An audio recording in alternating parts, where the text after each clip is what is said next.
Se eu tivesse que falar para alguém agora, eu diria, olha, escolha os seus objetivos, escolha as suas prioridades. 2 anos antes de você terminar a tua faculdade, cria uma meta, cria um objetivo. Bota um foco nisso, coloca as tuas metas, vai com determinação, porque se você desenhou a tua carreira de uma forma e você perseguir, você vai chegar lá, pode ter certeza. Meu nome é Hélio Castro, eu sou gastroenterologista e endoscopista digestivo e professor de gastro e hepato do Estratégia. Medicina sempre foi um sonho para mim. Eu já tive alguns casos na minha família que sempre geraram muita curiosidade médica e isso sempre me instigou desde criança a querer investigar, a querer correr atrás, a essa coisa do ser humano, de doença, de biologia. Então, assim, isso é uma coisa que eu desde criança sempre dizia, olha, eu quero ser médico. Teatro de colégio, teatro de escola, eu sempre era o cara que seria o médico. Então, eu acho que se eu não fosse médico, provavelmente o pessoal ia perguntar, mas o que aconteceu? Por que o sonho acabou? É uma coisa de sempre, de criança. Não foi uma decisão de primeira. Então, eu decidi ser gastroenterologista basicamente durante a minha residência de clínica médica. Eu não tinha certeza do que eu queria ser. Eu sempre gostei de muita coisa diferente da medicina. Considerei cirurgia, considerei uro, considerei neuro. E depois eu decidi que eu gostava muito de clínica médica, que a clínica era uma paixão. Mas mesmo dentro da clínica, talvez no meu R2, eu descobri que a gastroenterologia é uma especialidade encantadora, porque ao mesmo tempo que você pode ser um clínico, você pode também se embrenhar numa quantidade enorme de procedimentos.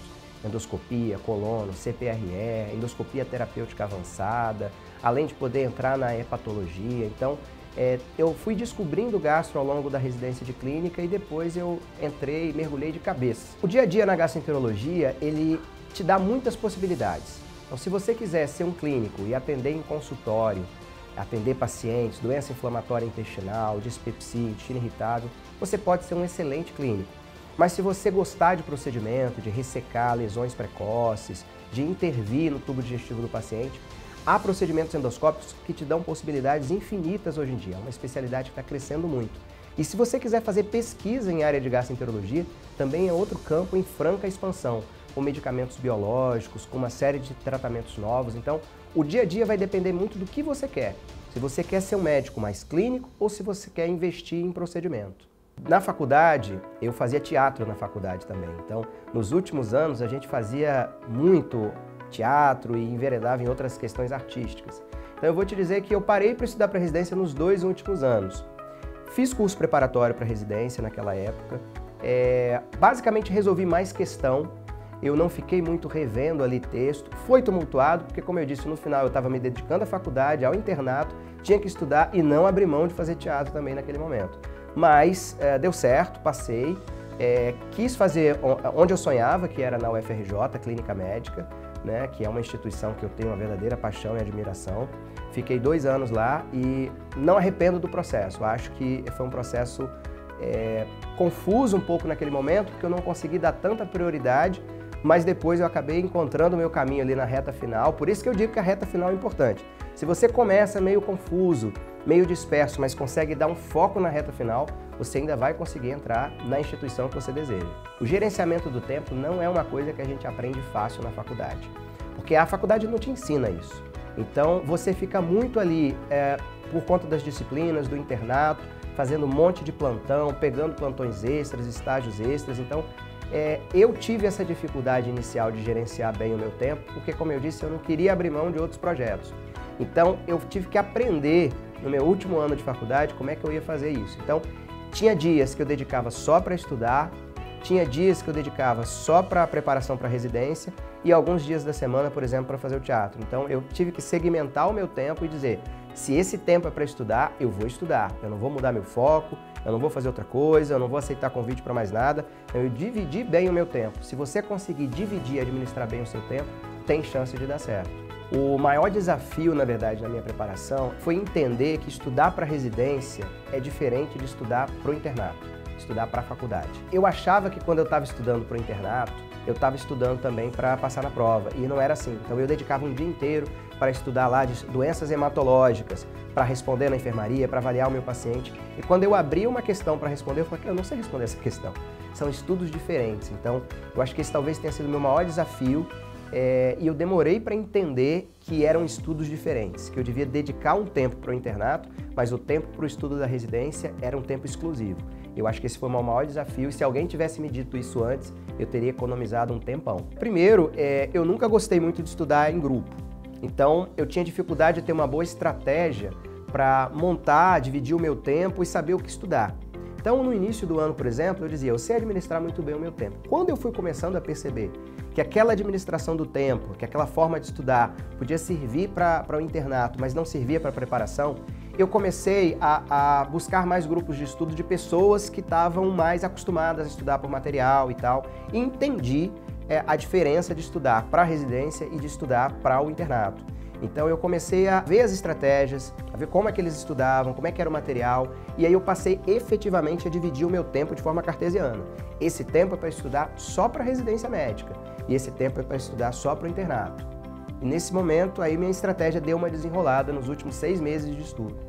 Não teve nenhum momento que eu pensei em desistir. Houve momentos que eu achei que seria muito mais difícil do que eu estava imaginando, que eu fiquei cansado, que eu fiquei estressado, porque, como eu disse, além disso, eu tinha 2 peças para apresentar no meu último ano de faculdade, mas eu não desisti.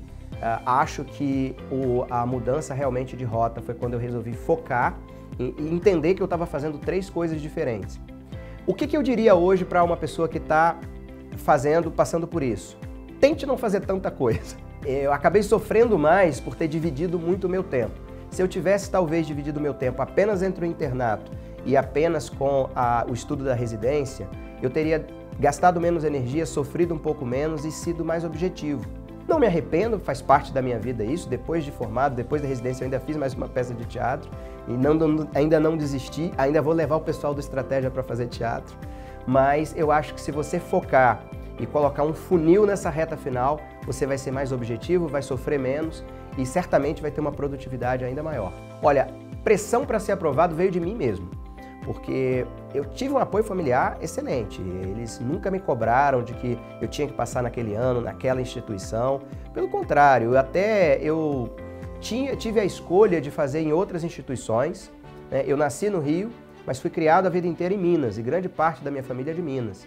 Então eu tinha uma dúvida se eu ficaria no Rio, eu queria fazer clínica na UFRJ, se eu ia voltar para Belo Horizonte ou para o interior de Minas, e eu não tive essa cobrança.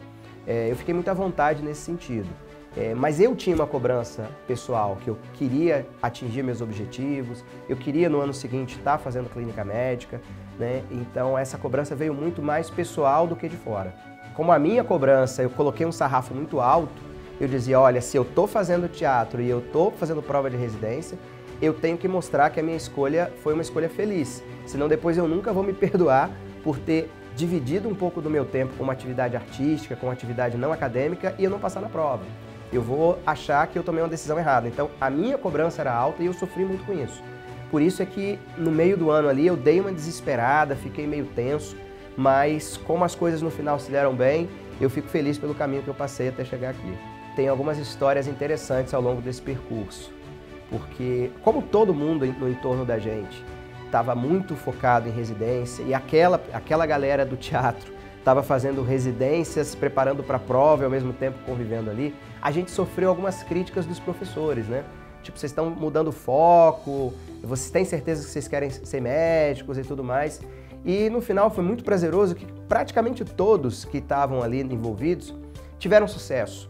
Foram muito bons e hoje tem colegas que tem um cardiologista que mora em Goiânia que é excepcional, um psiquiatra que é referência em psiquiatria, e a gente ainda se encontra e tem excelentes lembranças disso tudo. Então, eu acho que essa coisa de, vocês estão desviando um pouco o foco, trouxe um pouco de sofrimento ali no finalzinho por conta dessa pressão de que como é que vocês podem estar desviando tanto o foco, mas as histórias que a gente viveu junto naquele momento final, eu acho que eu vou guardar para a vida. Um conselho que eu daria para mim naquela época foi ter tentado encontrar a estratégia certa de estudo mais cedo. Logo ali no 5º ano, talvez, no início do internato, porque eu não estava muito preocupado com isso. A verdade é que lá no 6º ano eu percebi que não estava muito no caminho e fui tentando encontrar formas e talvez ali do meio do ano para frente eu dei essa guinada, esse objetivo no estudo. Se eu tivesse começado lá no 5º ano, entendido, desenhado a estratégia, como é que vai ser meu tempo? Como é que eu vou dividir isso? O que eu quero? Quais são os meus objetivos? E em 2 anos eu tivesse me dividido, poxa, eu acho que eu sofreria muito menos. Eu voltaria lá para aquele Hélio do 5º ano e falar, cara, dá uma freada de arrumação Entende o teu entorno, vê o que você quer e cria a meta desde agora. Se antecipa para lá na frente você sofrer menos. Se eu tivesse que falar para alguém agora, eu diria, olha, escolha os seus objetivos, escolha as suas prioridades, tá? Eu tive uma prioridade que foi dividir a minha vida entre a parte acadêmica de estudo e a parte lúdica. Esse é o seu objetivo? Você tem certeza? Você quer muito isso? Porque se você estiver envolvido em um monte de coisa que é superficial, que é supérfluo, que você pode fazer num segundo momento, foca no teu estudo. Porque o teu estudo é o que vai garantir a tua carreira, que vai garantir o teu sucesso e vai garantir a tua liberdade para que lá na frente você possa fazer uma outra atividade que te agrade, que te traga alegria, que te traga felicidade além só da profissão. Então eu diria que escolha suas prioridades e escolha cedo. 2 anos antes de você terminar a tua faculdade, cria uma meta, cria um objetivo. Hoje eu diria que a técnica de estudo central é uma técnica voltada em estudar focado naquela instituição, principalmente estudar com provas antigas, com materiais baseados naquela instituição, materiais mais objetivos. Então resolva questões, né?